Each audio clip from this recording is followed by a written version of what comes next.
हम अपना new topic start करते हैं, जेनेटिक डिसऑर्डर्स। ठीक, तो उसमें सबसे पहला जो हमारा सब टॉपिक है दैट इज़ पेडिग्री एनालिसिस। तो पेडिग्री क्या होता है? पेडिग्री सिंपल सा अगर एक बहुत कॉमन लैंग्वेज में बात करें तो फैमिली चार्ट है, जिसके थ्रू हमें किसी भी फैमिली की स्टडी पता चलती है, हिस्ट्री पता चलती है।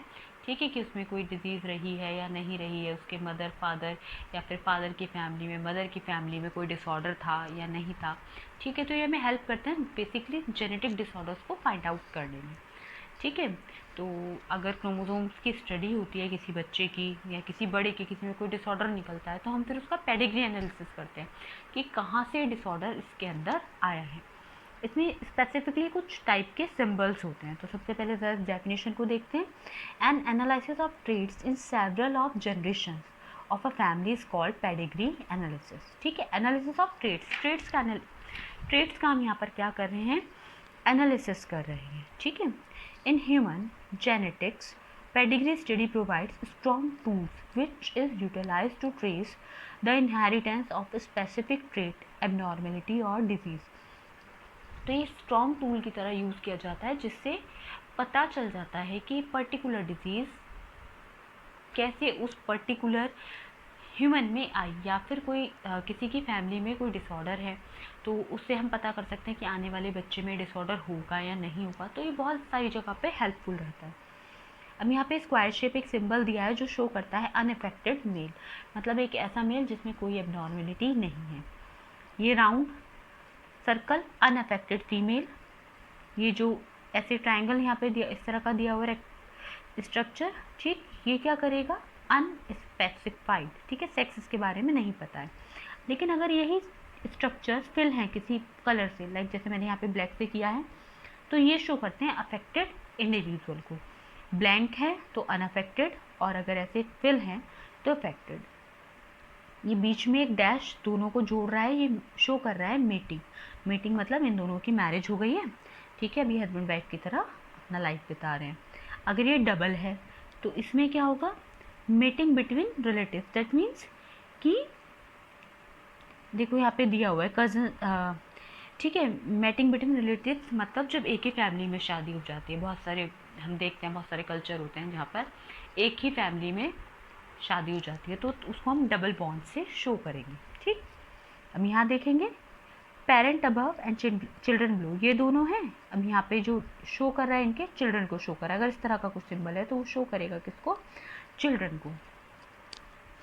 अब यहाँ देखते हैं in order of birth left to right. और बर्थ क्या होगा? मतलब पहली चाइल्ड ये, दूसरी चाइल्ड ये। अब यहाँ पर हम एक और ऐसे निकाल देते तो तीसरा चाइल्ड हो जाता।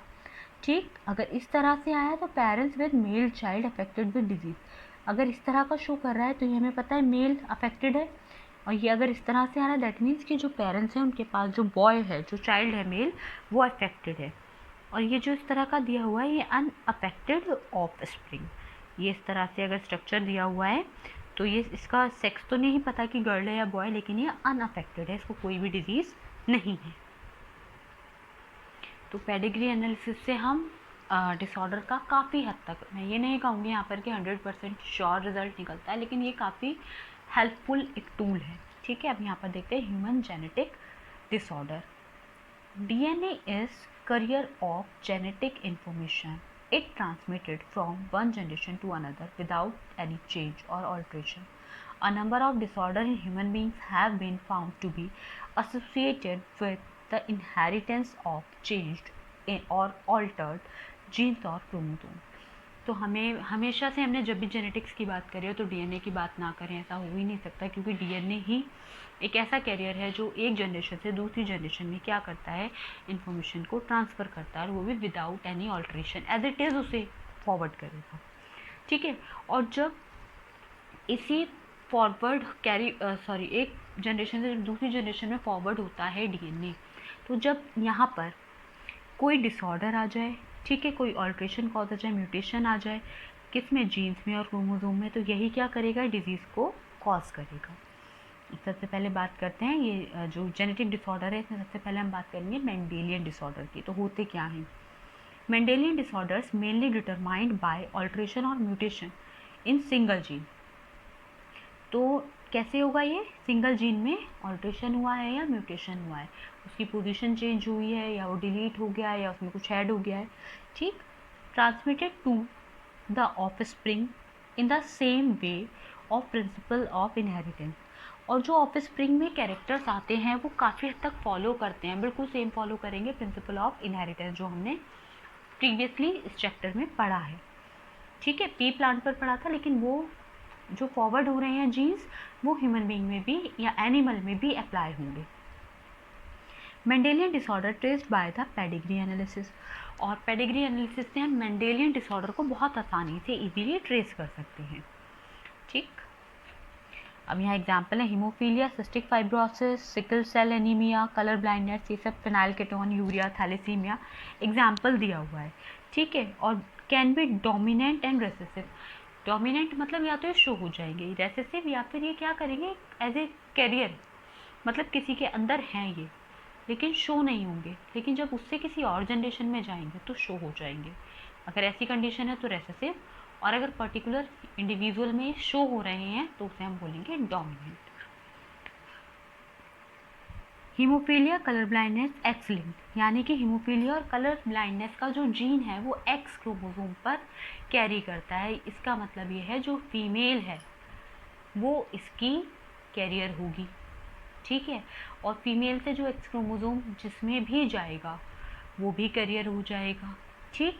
और अगर वो एक्स क्रोमोसोम बॉय में जाता है तो बॉय क्या हो जाएगा, बॉय अफेक्ट हो जाएगा, क्योंकि बॉयज़ के पास एक ही तो एक्स क्रोमोसोम होता है, एक वाई होता है। अब एक्स पे ही डिजीज़ आ गई तो वो डिजीज़ क्या होगी, शो हो जाएगी। Hemophilia cystic fibrosis, sickle cell anemia, thalassemia and phenylketonuria, ये ऑटोसोमल डिसऑर्डर है, तो मेल फीमेल किसी में भी हो सकते हैं। सिस्टिक फाइब्रोसिस फीमेल में देखने को मिलती है ज़्यादातर, ठीक है। और जो कैसे हैं, ऑटोसोमल क्रोमोसोम है, जो सेम से क्रोमोसोम है हमारे मेल फीमेल दोनों में प्रेजेंट होते हैं, ये उनमें इनके जीन्स प्रेजेंट होते हैं। तो फर्स्ट हम देखते हैं कलर ब्लाइंडनेस। कलर ब्लाइंडनेस हमें पता है कि जिस पर्सन को ये होता है वो रेड और ग्रीन कलर में डिफ्रेंशिएट नहीं कर पाता, ठीक है। तो और कलर ब्लाइंडनेस जो है हमारी रेसेसिव सेक्स लिंक्ड ट्रेट है, ठीक है। और इसमें क्या होता है, आईज जो होती हैं फेल हो जाती हैं डिस्टिंग्विश करने में रेड और ग्रीन कलर, और एक्स क्रोमोसोम इसके जीन को कैरी करेगा, ठीक है। Normal gene and its recessive allele are carried by X chromosome, ठीक है। और हम दिखाएंगे कैसे, सी, एक्स के ऊपर क्या लगा देंगे, सी, तो शो करेगा कि ये जीन, ये क्रोमोसोम पर कलर ब्लाइंडनेस का जीन प्रेजेंट है। अब यहाँ पर अगर ये वाली कंडीशन है एक्स सी, तब वो फीमेल कलर ब्लाइंड होगी। अगर सिंपल एक ही एक्स पर सी दिख रहा है और एक एक्स बिल्कुल सिंपल है तो उस फीमेल, वो फीमेल क्या होगी, करियर होगी, लेकिन कलर ब्लाइंड उसमें शो नहीं होगी, colour blindness. Male chromosome do not carry any gene for colourful vision, ठीक है। तो इसलिए कलरफुल विजन का जब वहाँ जीन प्रेजेंट ही नहीं होता तो कलर ब्लाइंडनेस ही कहाँ से होगी। अब देखते हैं यहाँ के नॉर्मल वूमेन है XX, कलर ब्लाइंड मैन है XC XY। Man colour blind क्यों है, क्योंकि एक ही एक्स है, उसी के ऊपर जीन आ गया कलर ब्लाइंडनेस का, तो ऑब्वियसली इसे तो कुछ दिखाई नहीं देगा रेड और ग्रीन में। अब इसकी शादी हो गई इससे, अब इनके जो बच्चे होंगे अब हम देखते हैं। पहली लड़की हुई XC, क्योंकि हमें पता है कि जो मेल होता है उससे क्रोमोसोम जाता है फीमेल में X, और जो फीमेल होती है उससे जाता है उसके बेटे में। तो फादर से एक्स क्रोमोसोम जाता है फीमेल गर्ल में, जो डॉटर होती है उसकी, और जो मदर होती है उससे जाता है बॉय में। तो इसीलिए बहुत केसेस में देखा जाता है जो बॉयज़ होते हैं वो मदर की फैमिली की डिजीज़ कैरी करते हैं, और जो गर्ल्स होती हैं वो फादर की फैमिली की डिजीज़ कैरी करती हैं। अब यहाँ क्या हो गया, ये गर्ल हो गई, यहाँ पे भी एक गर्ल हो गई, बॉय दोनों नॉर्मल है, 2 कैरियर गर्ल्स 2 नॉर्मल बॉयज़। अब यही कैरियर गर्ल की शादी हो गई किससे, कलर ब्लाइंड मैन से। तो अब क्या हो गया, यहाँ जो लड़की हुई उसके तो दोनों ही एक्स क्रोमोसोम खराब है भाई, एक तो मदर से मिला उससे वो भी खराब, और एक फादर से मिला वो भी खराब। अब यहाँ पर क्या हुआ, इसको एक सही मिल गया, यहाँ पर बॉय है, बॉय को भी एक सही मिल गया, और एक जो मदर से मिला एक सही वाला मिल गया मदर से, और बाई तो है ही। तो यहाँ पे 50% चांस रहेंगे बॉयज़ के और 50% चांसेस हो जाएंगे गर्ल्स के। अब नेक्स्ट देखते हैं हीमोफीलिया, ये भी क्या है हमारी एक्स लिंक्ड है, तो सेम इसमें भी क्या होगा, जो हमारा कलर ब्लाइंडनेस वाला था, सेम वही पैटर्न फॉलो होगा। तो यहाँ पर क्या होता है, the person can not synthesize a normal blood protein called anti hemophilic globulin. तो जो पर्सन अफेक्टेड है उसके अंदर ये प्रोटीन नहीं बनता, जिस वजह से क्या होता है, ब्लड क्लॉटिंग नहीं हो पाती। ठीक है, तो हम यहाँ पर देखेंगे एच से हमने इसे शो किया है।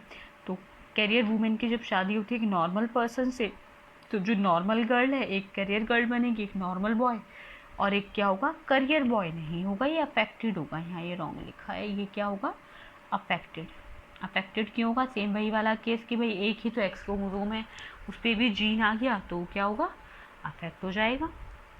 ठीक, अब हीमोफिलिक बी भी होती है, इसे क्रिसमस डिजीज़ भी बोलते हैं।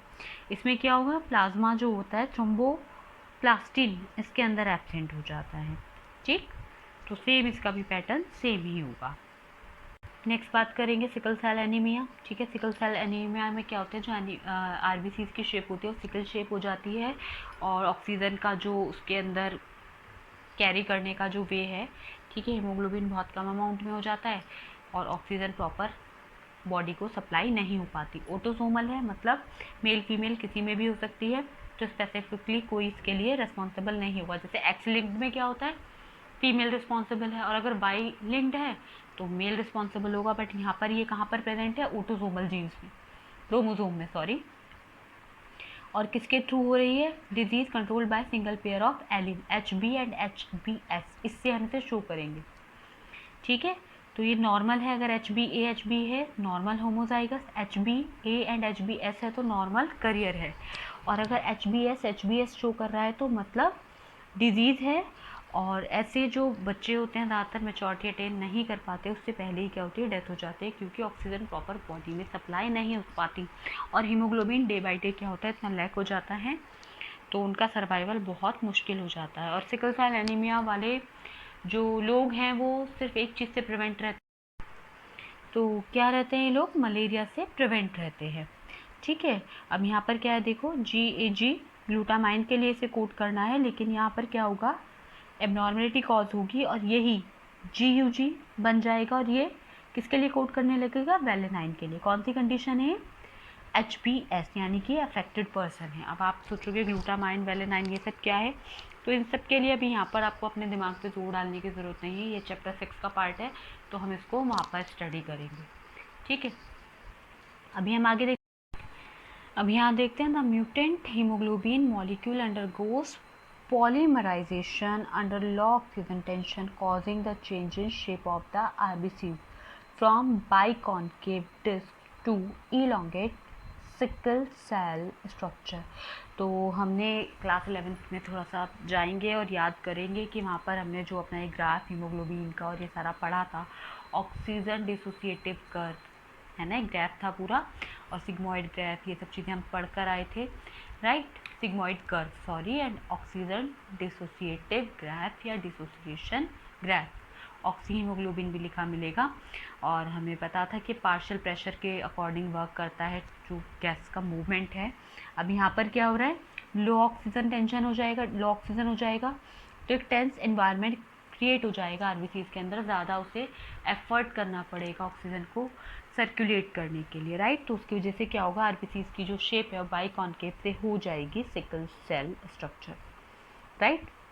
अब नेक्स्ट हमारी एलिलोसोम वाली डिजीज़ है, autosomal disease sorry, phenyl ketonuria.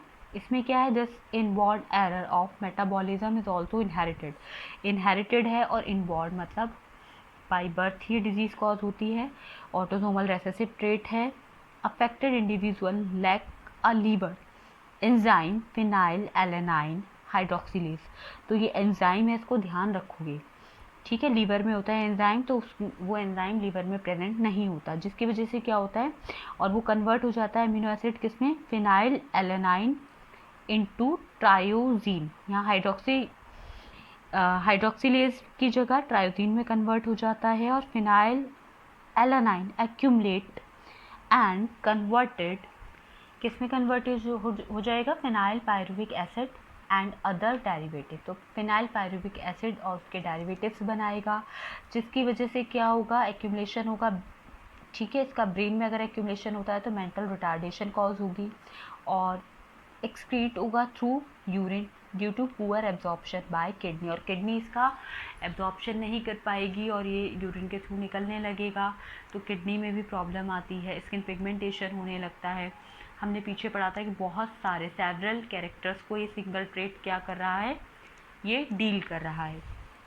Then आता है थैलेसीमिया, तो group of disorder caused by defect in the synthesis of globin polypeptide in RBCs। तो RBCs में ग्लोबिन पॉलीपेप्टाइड नहीं बनता, ठीक है, और absence or reduced synthesis of one of globulin chain results in the excess of other।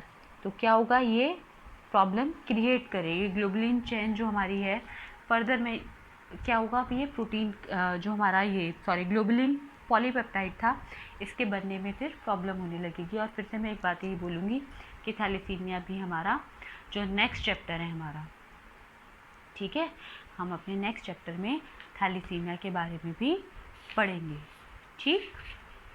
तो chapter 6 का ये पार्ट रहेगा, और चैप्टर 6 हमारा सिंपल है, मॉलिक्यूलर बेसिस ऑफ इनहेरिटेंस। और ये सारी जो डिजीज़ हैं, ये थैलेसीमिया और sickle cell anemia molecular basis पर ही इनको स्टडी करने से ये ज़्यादा अच्छे से समझ पाएंगे। तो यहाँ सिर्फ हमें एक ब्रीफ इंट्रोडक्शन इनका लेना है कि किस वजह से ये डिजीज़ हो रही हैं।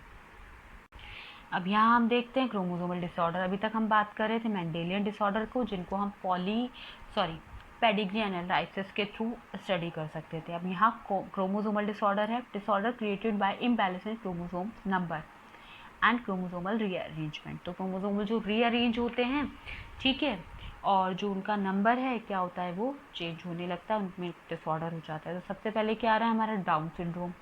किसने डिस्क्राइब किया, 1966 में लैंगडाउन ये साइंटिस्ट थे। Trisomy of chromosome 21। तो 21 मतलब हर एक नंबर पे क्या होता है, 2 क्रोमोसोम होते हैं, तभी हमारे क्या बनता है 23 पेयर एट 46 क्रोमोसोम। तो एक पेयर में 2 होते हैं, तो जो 21 नंबर का 21st क्रोमोसोम जो हमारा है, जो पेयर है, वहाँ पर 3 क्रोमोसोम हो जाते हैं। 2 की जगह क्या होता है, एक और ऐड हो जाएगा और 3 हो जाएंगे। Trisomy condition arise due to the formation of n+1 male और female gamete by non disjunction and subsequent fertilization by normal gamete. तो अगर किसी के गैमेट में ये प्रॉब्लम है और उसके किसी नॉर्मल पर्सन से शादी होती है, उसके गैमेट के साथ जब वो फ्यूज़ होगा, ठीक है, फर्टिलाइजेशन होगा, तो जो चाइल्ड होगा उसमें ये डिसऑर्डर देखने के लिए मिलेगा, ठीक है। और पीछे हम इसके बारे में पढ़ ही चुके हैं। तो अब इसमें क्या होता है, short stature, small round head, furrowed tongue, partially open mouth, broad palm with characteristics palm crease, ठीक है। Physical, psychomotor, mental development is retarded. तो जो पर्सन होगा शॉर्ट हाइटेड होगा, स्मॉल और राउंड उसका हेड होगा, और हमेशा उसका मुंह खुला रहेगा, मुंह से ऐसे सलाइवा रिलीज होता रहेगा, टंग उसकी मुड़ी होती है, ठीक है। और जो उसका मेंटल डेवलपमेंट है वो नहीं होता, तो अपने जो डेली बेसिस के वर्क हैं उन्हें भी करने के लिए कैपेबल नहीं होता। देन हमारा आता है क्लाइनफेल्टर सिंड्रोम, ठीक है। क्लाइनफेल्टर सिंड्रोम में क्या देखेंगे हम, caused due to the presence of an additional copy of X chromosome, ठीक है। 44 एक्स क्रोमोसोम जो हमारे जो कौन से हैं, सेक्स क्रोमोसोम्स जो हैं, ठीक है। तो एक्स एक एक्स्ट्रा एक्स प्रेजेंट होगा, तो कंडीशन बनेगी XXY, ठीक है। मतलब ये XY था, अब यहाँ पे एक और X आ गया, तो 40 कितने हो गए, 44, 45, 46, 47। Defect appears due to the union of an abnormal egg, ठीक है। और कब बनेगा, जब यहाँ पे देखो एक X होना था, यहाँ 21 होते, 22, 23, अब यहाँ पे ऑलरेडी 22 है, 23, 24 हो गए, ठीक। तो ये कंडीशन कब बनती है, जब एक एबनॉर्मल एग फ्यूज़ करेगा नॉर्मल स्पर्म के साथ, ठीक है, या फिर नॉर्मल एग फ्यूज़ कर रहा है किसके साथ, एबनॉर्मल स्पर्म के साथ। यहाँ भी आप देख सकते हो 22 है, 23, 24। तो जब इस कंडीशन के एग और स्पर्म फ्यूज़ करते हैं, तो जो चाइल्ड बनता है उसमें ये डिजीज़ बनती है, Klinefelter syndrome. Person sterile male with masculine development and some female characteristics, development of breast and gynecomastia। तो क्या होता है, जो मेल है वो फर्टाइल नहीं होता, उसमें रिप्रोडक्शन की कैपेसिटी नहीं होती, ठीक है। मैस्कुलाइन कैरेक्टर तो डेवलप होते ही हैं, लेकिन साथ साथ उसमें फीमेल कैरेक्टर्स भी दिखते हैं, डेवलपमेंट ऑफ ब्रेस्ट होने लगता है, या जो फीमेल जेनिटल ऑर्गन है कुछ कुछ शेप वैसे भी होने लगती है। तो बेसिकली जो ट्रांसजेंडर होते हैं वो इस तरह के लोग होते हैं, ठीक है। तो ये देखने के लिए इस पर मिलता है, ठीक है। अब आता है Turner syndrome, disorder occur due to the monosomy. Monosomy हो रहा है तो यहाँ पर क्या हो रहा है, एबनॉर्मल एग, यहाँ पर एक्स गायब है, नॉर्मल स्पर्म, या फिर नॉर्मल एग का एबनॉर्मल स्पर्म के साथ फ्यूज़ होगा। तो इस टर्नर सिंड्रोम में फीमेल बनती हैं ज़्यादातर। Females sterile as ovaries are rudimentary, ठीक है, besides other features including lack of other secondary sexual characters. तो जो फीमेल के थ्रू, इस तरह की फ्यूज़न के थ्रू बनती हैं, उनमें क्या होगा, वो भी कैसी होंगी, स्टेराइल होंगी, उनमें कोई मतलब वो फर्टिलाइजेशन नहीं हो पाएगा उनमें, और कैरेक्टरिस्टिक्स भी उनमें इस तरह के होंगे, जो फीमेल कैरेक्टरिस्टिक्स हैं उनकी लैकिंग होगी, वो उसमें शो नहीं होंगे। तो यहाँ पर ही हमारा चैप्टर पूरा एक ख़त्म होता है, राइट। तो इसमें हमें बेसिकली जो एम्फेसाइज करना है अपना मेंडेलियन डिसऑर्डर्स देखने हैं, इस वाले टॉपिक में हमें अपने जेनेटिक क्रोमोसोमल डिसऑर्डर्स देखने हैं, और स्टार्टिंग में जो इनहेरिटेंस के प्रिंसिपल्स थे, ठीक है, लॉज ऑफ इनहेरिटेंस, उन पे पूरा चैप्टर बेस्ड है। तो हमें सारा टॉपिक वाइज ये अच्छे से पढ़ना है, क्योंकि एग्ज़ाम पॉइंट ऑफ व्यू से ये इम्पॉर्टेंट चैप्टर है।